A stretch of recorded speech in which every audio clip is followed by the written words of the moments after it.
my next question is for Aradhana ma'am. Ma'am, what strategies does the school employ to promote empathy, kindness, and respect among students? Over to Aradhana ma'am. Thank you, Nandini, and a very good evening to all the panelists and the viewers. First of all, to address the question, there are no strategies employed in school at all. It should not be, because as soon as you think of promoting values like this consciously, they just lose their sense. These qualities are not curriculum items. These are fundamental components of school ethos and culture. So when a school establishes a positive, inclusive atmosphere, students are more likely to absorb these, values like kindness, empathy, and respect through their daily interactions and experiences. Now, adults in a school community, whether they are teachers or the administrators, they serve as role models. So when these authority figures consistently demonstrate empathy, kindness, respect, students are more likely to just mirror these behaviors. When students feel valued, they feel included, they are likely to exhibit these kind of values very, very naturally. And their respect for others, regardless of their differences, grow. Now let me ask you, as parents, do we strategize to make our children kind, respectful, or empathetic? We don't. In a household where the parents are respectful towards the elders, the children are respectful. In a household where parents are kind towards their household help, children are kind. So this empathy, kindness, this all comes from just mirroring behavior. Now, if a student is, what do you mean by disrespectful? Sometimes our idea of disrespect is also different. You have seen a lot of teachers, coming to you as principals and saying, this child was misbehaving, is disrespectful. What did he do? He back answered.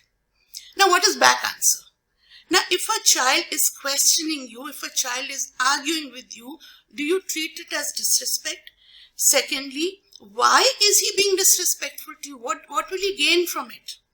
If a student is disrespectful to a teacher or a school head or a principal, I think we need to internally examine, why is he being disrespectful?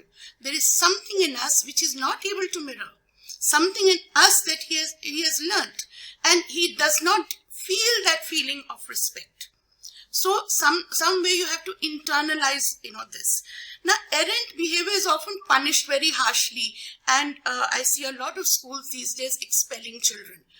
Now, so many heads are there. I would like to ask all of you, how many of you have taken a student expelled from another school? Would you take it? When a student comes to you and you know that he's been expelled by a school, would you take a student? No, because somewhere we are absolving ourselves a responsibility of making this society. So now, from a personal example, I speak from experience. I somehow always feel that the best of schools, when they take in students, they want to take in the best. If you see the best schools, they will take a test, they will see parents interview, they will see that a child is getting 95 and above, or sometimes 99. They will see that the parents are educated, parents have time to look after their children's education, and then they will give admission. And then they gloat that our school is so good, our result is 100. Where is 100%? Where is the glory in getting a 99% student to 100%? Your glory is in getting the students who are below average and making them just above average. Even that is your glory. So similarly, I speak from experience. We have taken in a few students who have been expelled from, they've been expelled from other schools. But somehow, with so many years of experience, you see a child and you see that, there is some potential in a child. And somehow, I just feel it's a challenge to me. Let me see if I can do something to a child. Now, if I can't, status quo, the child was expelled, bad behavior. If I can't do anything, it's still a bad behavior. But in case I can you imagine the satisfaction you get of giving a different life to a child? So I'm very proud to say that we have turned around students, like these, and when they, come back in their changed personalities, This is where the students learn kindness, empathy, because somebody has been empathetic towards them, towards their problem. So in turn, they will be empathetic, adults. And this has earned us their respect. And this is where they learn respect. So we have dealt with bullies, or, just dealing with them with kindness has really yielded, very good results. And they feel so indebted to us when they turn around in their personalities, that the success of this such behavior encourages teachers also. Because once, you see a turnaround in even one child, the teacher feels that her job is worth it. And then they know that, if they have these kind of qualities, the students are bound to mirror it. And gradually this becomes a school ethos. Now, when it becomes a school ethos, this is where these qualities are imbibed in the children. So rather than isolating, students, empathy, kindness, respect, they are not standalone concepts. Schools have to integrate these values in different, practices, policies of the school. School policy, we will not reject any child. We will take it up as a challenge. It does greatly to, garner respect in the students, in the teachers also. So this integration helps to reinforce these qualities in the school. Now, schools also then build a sense of community. Can you imagine a child who's been expelled from another school, taken by this school, and he turns around, what the parent feels for the school? So this is how you get the parent community, on board. They will go and tell 10 other parents that, listen, my child was going through so much. This is a school that, helped me.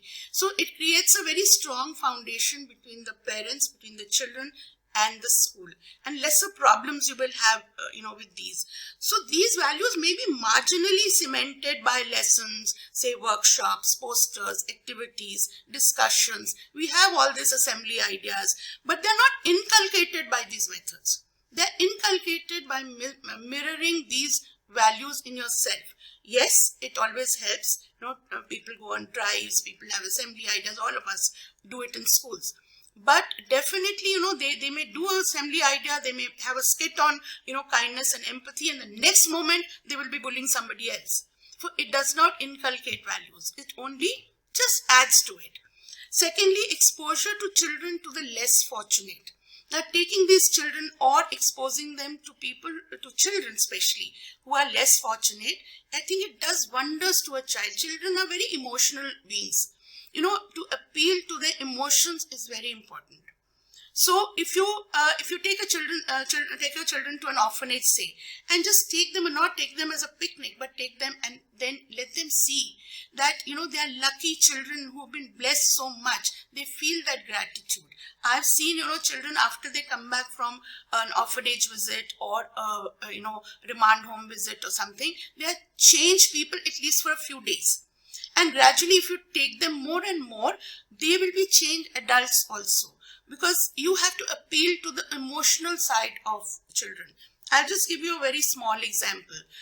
This child was not behaving well. And like Mrs. Chaya Sharma said, he came to me. And I said, I have so much faith in you. You are such a good child. I know you will not do it. And, he was moved. And I really thought that next moment he will change. But after a few days, he repeated this whole thing. So I just called him. I said, I had so much faith in you. I'm so hurt today. I'm just so hurt that you have not kept up to my faith. And I have nothing to say to you.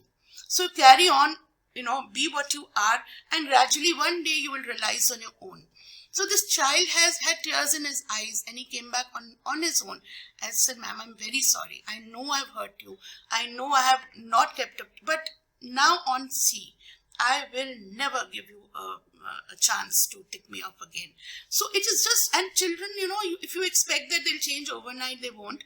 But gradually, if you appeal to their emotion self, they do, and they develop these kind of values on their own. So thank you very much. I think I've said enough. Thank you so much, Aradhana ma'am. First of all, let me tell you, we all are very, very, very proud of you. I mean, you're giving chances to those students who are, I'm sure after getting expelled from a school, they must be demotivated. So you're building their personality, and at the same time, you're making them a strong individual for the future. So thank you so much, Aradhana ma'am, for sharing your viewpoints and your stories as well.